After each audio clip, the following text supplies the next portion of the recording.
Will I spontaneously combust if I don't place in this competition? No. But I really want to make it into the top 25.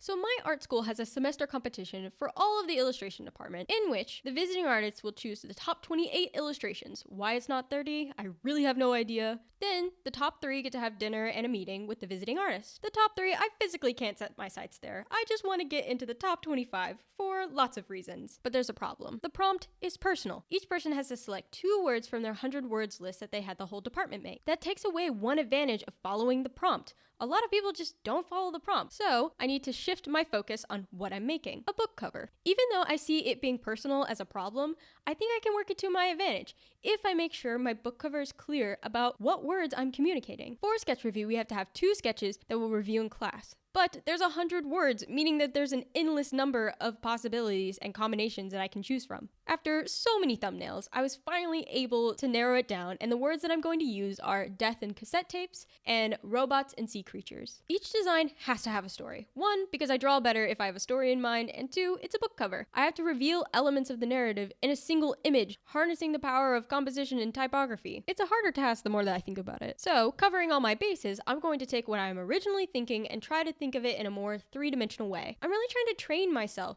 to think in 3D because I'm becoming an illustrator. I need to capture movement in time and space. I don't need to think in 2D. I only need to draw it. Idea number 1 is death and cassette tapes.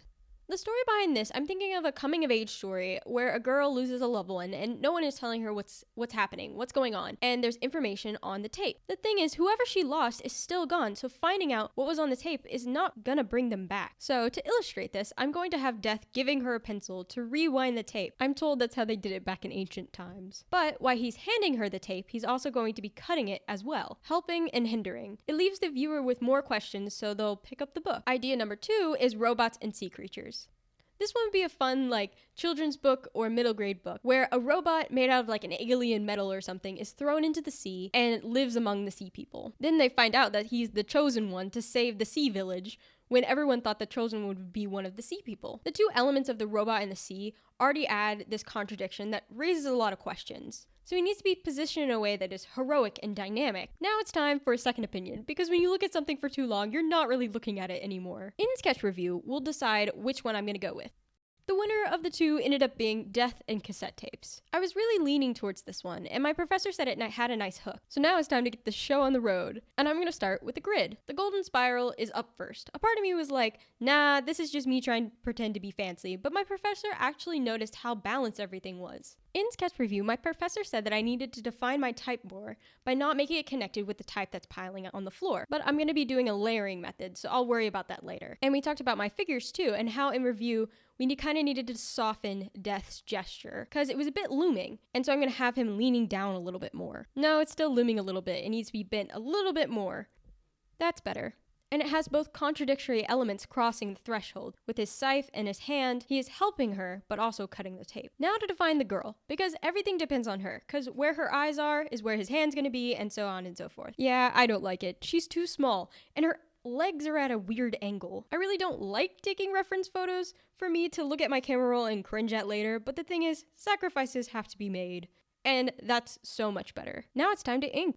I use a traditional dip pen to ink, and I've only been at it for a few months, 2 to be exact, so I'm still learning the ways of old, but I'm really getting the hang of it, and I really love doing it. This is usually the stage in the project where I'm just like, everything is awful, but I'm actually really liking how this turns out, and it just gives me a little hope. I'm just like, maybe I will be a really good comic artist one day. This is really my fault. I got too confident. It won't happen again, I promise. I was warned about the ink spill, but this was so awful. I refused to let the ink waste, so I tried to scoop it back in the bottle, and then while all of this was going on, my music was on shuffle, and it was doing some interesting things. When the spill first happened, I was listening to the last movement of 4 Horsemen by Metallica. It's such a peaceful song whenever you're freaking out. And the next song wasn't even better. All Come Crashing by Metric is just blaring in my ear, and everything really was just crashing down. Ink was going everywhere. It took me a minute to just accept what was going on and just make sure my projects were moved, get things start cleaning up, and it's just like, right as I accepted what was happening, Stars from Les Mis just started playing. It just really put the nail in the coffin. And by the time I was done, the ink on my pants had slightly dried, and that was unacceptable. I refused to give up on them. Even though India ink doesn't come out, I channeled my inner Cinderella. I am Cinderella. I can do this. I can do this. I actually do this for a living. I'm a residential cleaner, and I scrub floors for like 8 hours straight. India ink will not stop me from saving my favorite pants.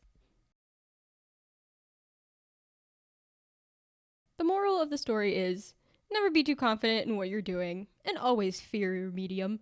But I did get the ink out of my pants.